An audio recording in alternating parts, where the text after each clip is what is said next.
चाहे वो पुरुष हो या पशु हो, इसका मतलब नहीं। भगवान राम थे, एक नारी सदा ब्रह्मचारी तपोयोग गव्यम थे, और उन्होंने जब चित्रकूट में गए प्रभु श्री राम जी, तो वहां के पशु पक्षी सब आपस में बैर को भुला करके आपस में विचरण करने लगते हैं।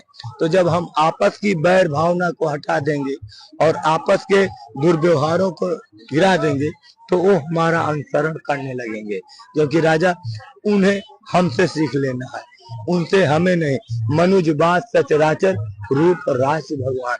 मनुष्य को सचराचर जीव भगवान की श्रेणी से देखता है।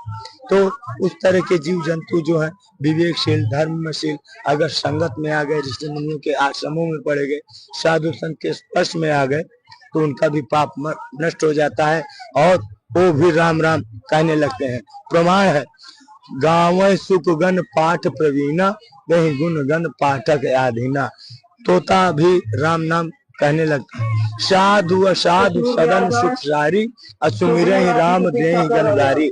साधु के यहाँ का तोता राम राम सुमिरेगा, और वही गृहस्थी के यहाँ का तोता सीधा देख के गाली बोलेगा। तो यानी संगत की अनुभूति है, आपकी स्मृति की अनुभूति है।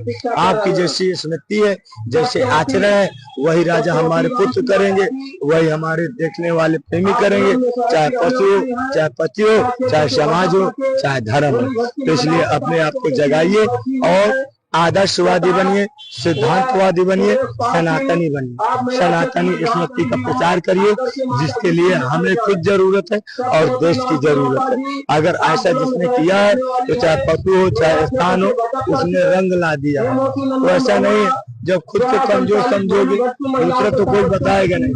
अगर दूसरा मिलेगा तो ऐसे ही मिलते हैं। अपने बहिया बल, अपने अनुभव, अपना अध्यात्म काम देगा, अपना कर्म देगा। तो इसलिए राजा, तुम चलो, धरती चलो, अंबर चले, चले दुनिया। मनुष्यों में श्रेष्ठ गिनती है, और मनुष्य का शरीर मिला है जिसकी कामना पूरे सचराचर के 84 लाख जीव करते हैं, और वो 84 लाख जीव मनुष्य के अधीन रहते हैं।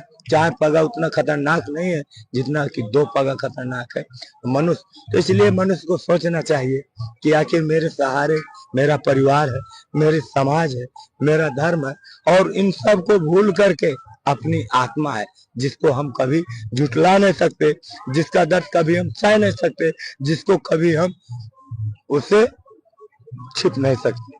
क्योंकि आत्मा जाने पाप, माँ जाने बाप।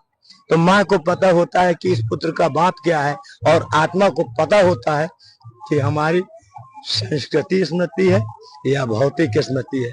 मैं पापी हूँ या धर्मात्मा हूँ, किसी दूसरे की डिग्री की जरूरत नहीं है। आप अपने दिल में रह करके खुद ही महसूस कर लीजिए।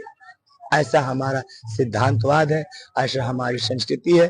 तो इसलिए हमने तो खुलेआम ख्वाहिश से दफन की है, क्योंकि हमारा इसलिए उदार चरिता नाम वसुधैव कुटुंबकम। हमें इसे परिवार की दृष्टि से देखना है, और हमारे ऋषि मुनियों ने देखे, हमारा इतिहास गवाहदार है, हमारी सनातनी आदर्श संस्थाएं गवाहदार है कि हमारा परिवार है, हमें किस कैटेगरी से जीना चाहिए।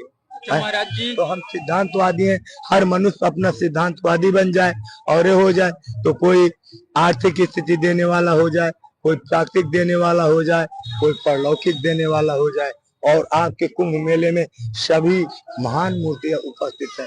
आर्थिक स्थिति वाले भी अमीर हो जाते हैं, और दान देने वाले भी यहाँ आ जाते हैं, लेने वाले भी आ जाते हैं, परमात्मा भी आ जाते हैं, उनका दर्शन करने वाले भी आ जाते हैं। यानी अपनी अपनी स्मृति के द्वारा, अपनी अपनी कर्मों के द्वारा ही हम अपना संपदा पा सकते हैं, चाहे वो सनातनी हो या प्राकृतिक हो।